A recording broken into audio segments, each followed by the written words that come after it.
ఇవాళ ఇండెంట్లు లేవు, బోర్డు అనుమతులు లేవు, యథేచ్ఛగా ఇష్టారాజ్యంగా ఆంధ్రప్రదేశ్ కృష్ణా నదీ జలాలను తరలించుకుపోతా ఉంది. ఇది నేను చెప్పడమే కాదు, మన తెలంగాణ ఈఎన్సీ గారు కేఆర్ఎంబికి రాసిన లేఖ ఇది. This a letter written by Telangana ENC to KRMB.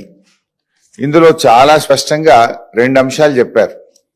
ఒకటి, ఇప్పటికే 664 టీఎంసీలు 80% నీళ్లు కృష్ణానదిలో ఈ సంవత్సరం ఆంధ్రప్రదేశ్ వాడుకున్నది. 664 టీఎంసీలు అంటే అది 80%.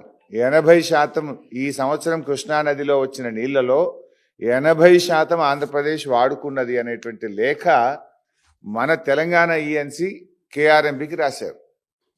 80% నీళ్లు వాడుకునేదాకా ఈ ముఖ్యమంత్రి, ఈ నీళ్ల మంత్రి ఏం చేస్తున్నారు? గాడిదల పళ్ళు దొమ్ముతున్నారా మీరు?